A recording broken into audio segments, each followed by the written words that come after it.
Características de la sociedad colonial. Semana 30. Capacidad. Construye interpretaciones históricas. Analizamos y reflexionamos sobre los aspectos sociales de los pobladores de la época colonial.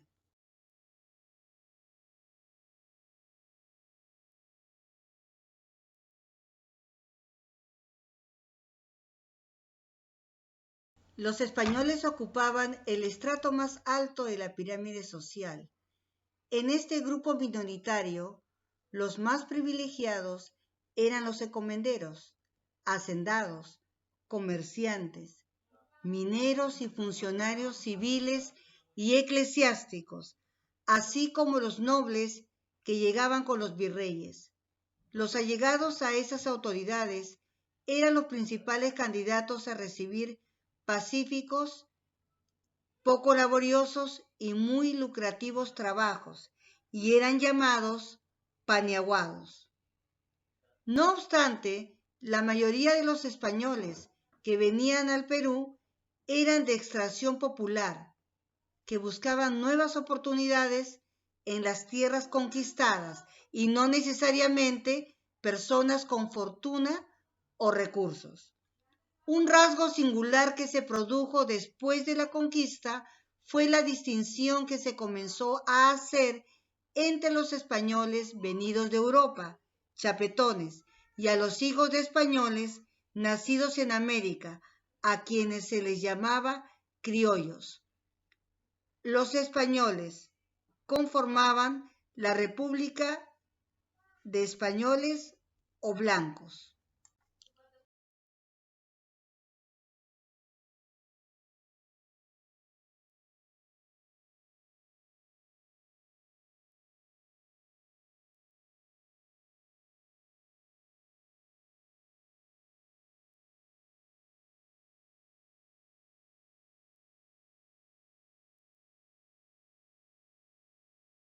Teoría, el segundo grupo en la escala social, integrante de la República de Indios.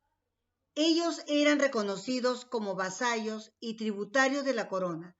No obstante, en la práctica se encontraban al final de la pirámide social, exceptuando la nobleza incaica, los curacas y algunos indios prósperos como mercaderes y artesanos. Los indios incluso estaban debajo de los mestizos y las castas. Una minoría de indios se integró voluntariamente a la nueva sociedad y se hispanizó, como los curacas, quienes mantuvieron cierto poder y prestigio social. Otros tuvieron una actitud más pragmática frente a la aculturación, tomando de la cultura española los elementos que consideraban útiles y mantuvieron algunas de sus costumbres ancestrales. Estos grupos, formados por la gran masa indígena, fueron los más marginados.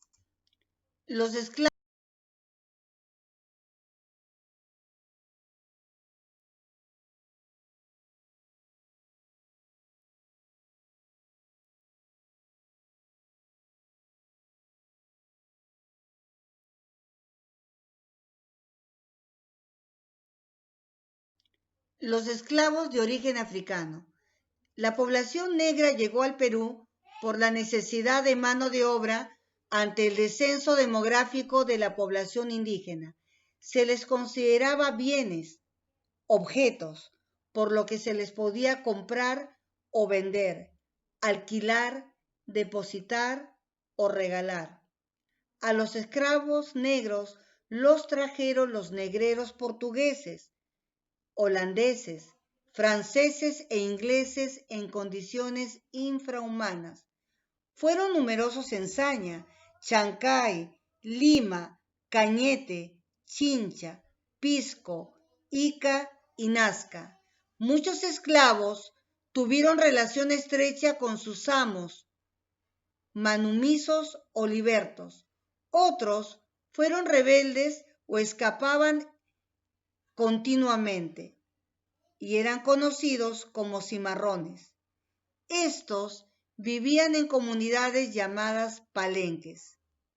Las mujeres esclavas se dedicaban principalmente a las labores caseras y en menor medida a la realización de labores de campo, como en los viñedos o en los algodonales.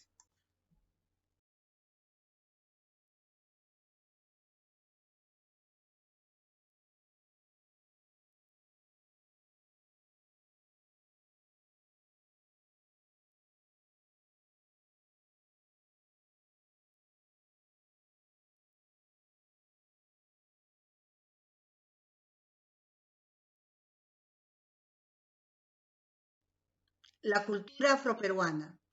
Entre las principales manifestaciones culturales de la comunidad afroperuana está el folclor costeño de Ica, danzas de Lima y diversas manifestaciones religiosas como la fiesta de la Virgen del Carmen en Ica, el son de los diablos, Barrios Altos, La Victoria, la devoción al Señor de los Milagros. También su influencia se observa en las comidas como los anticuchos, la chanfainita, la carapulcra, los tamales, etc. Entre sus principales danzas tenemos la zamacueca, samba malató, los festejos y landós, el alcatraz, el atajo de los negritos, esta dedicada a la fiesta de la Virgen del Carmen.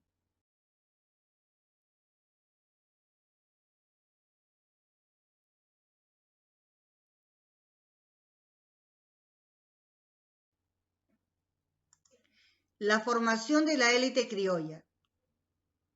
Los hijos de españoles nacidos en las colonias americanas y todos sus descendientes formaban una élite social. Los criollos fueron encomenderos, hacendados y ganaderos. Tuvieron obrajes y finjas urbanas. Su patrimonio fue transmitido de generación en generación gracias al mayorazgo, derecho concedido al hijo primogénito varón, que lo hacía heredero de todos los bienes de una familia. Así se mantenían unidas y consolidadas todas las posesiones. A inicios del siglo XVIII, los criollos tomaron conciencia de su situación particular respecto a los españoles nacidos en la metrópoli. Esto se manifestó en situaciones de conflicto en tres distintos ámbitos: conflictos de índole cultural, conflictos de índole político y conflictos de índole económico. Los españoles venidos de España despreciaban a los criollos por ser nacidos en América, pese a que sus padres eran españoles o descendientes de españoles. Los criollos reclamaban que no se les consideraban en nada para puestos de trabajo dentro del gobierno local o dentro del virreinato. Los funcionarios debían ser únicamente españoles venidos de Europa. El mayor conflicto y los reclamos más fuertes fueron a causa que los criollos buscaban obtener la perpetuidad de las encomiendas para mantener su estatus social, pero la corona española vio que esta medida pondría en peligro su autoridad, por lo que determinó que las encomiendas estuvieran en manos de una familia por 2 generaciones y después volverían al poder del Estado español. Estas medidas fueron consideradas muy perjudiciales por los primeros criollos descendientes de los encomenderos y configuró su identidad social, caracterizada por su abierta oposición al poder de la corona.